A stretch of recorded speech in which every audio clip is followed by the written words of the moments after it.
Hi guys, thanks for joining me. It's great to be with you.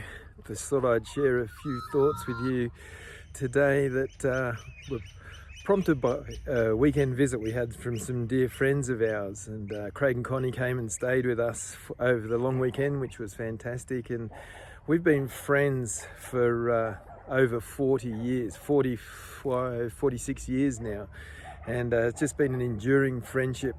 And Craig and I met each other before we were both Christians, and he was instrumental in my coming to know Christ personally in the 70s, and we got saved in the 70s during what was known as the Jesus movement, and so Craig and I got saved out of situations that were non-churched and secular, whereas Deb got in that time she was very influential in leading many people like Craig and I to Christ through her work in the school and just reaching out.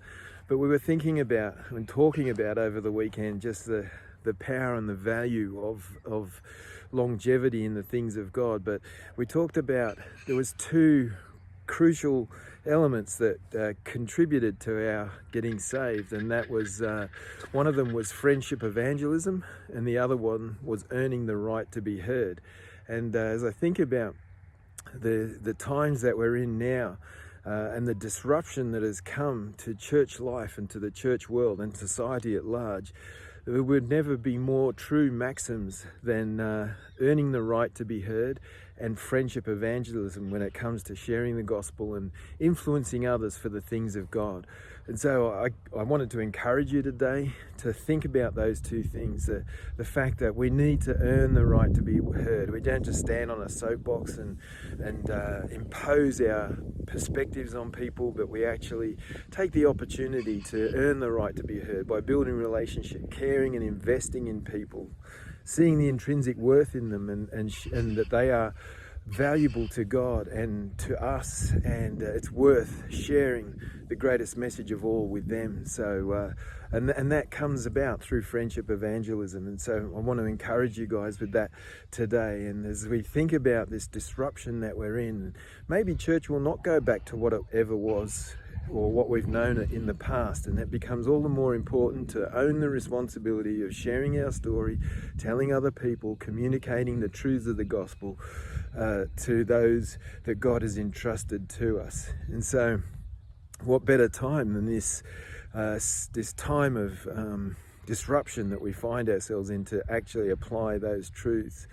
And so just thinking about those realities. And the Jesus movement that was around in the 70s, the late 70s when I got saved, it was really a renewal that was birthed out of, for me, I sort of see it as I came to a place, a crossroads in my life, where it was either go God's way or go the world's way, and I had to make a choice over those two distinctions.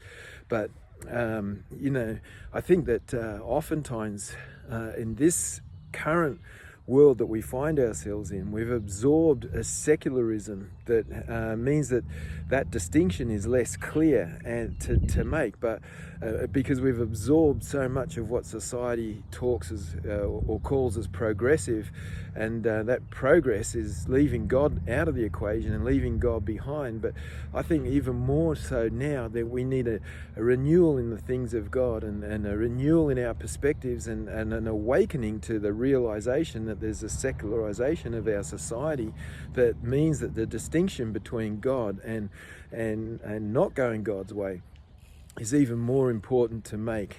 And I think about, as a grandparent, I've obviously got kids and grandkids.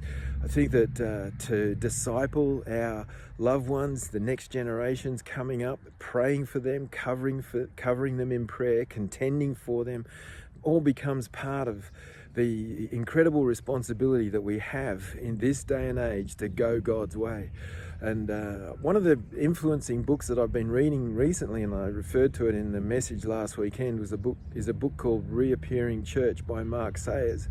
And it may be worthwhile us going on a bit of journey together over the next few weeks, reading some of these chapters and just thinking out loud about the importance of them, and the desperation that we need for renewal in this society, in this day and age. And so I invite you, I think there's a link on the email that came through, to get a hold of a copy of this book, and maybe we can unpack some thoughts out of this as we go forward together.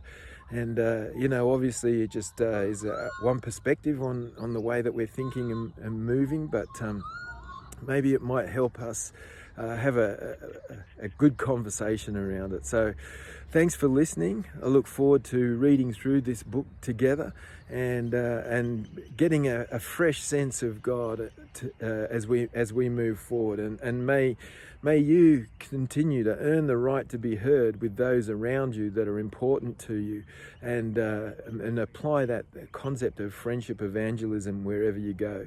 So thinking of you, praying for you, bless you, and we'll see you soon. Take care. Bye for now.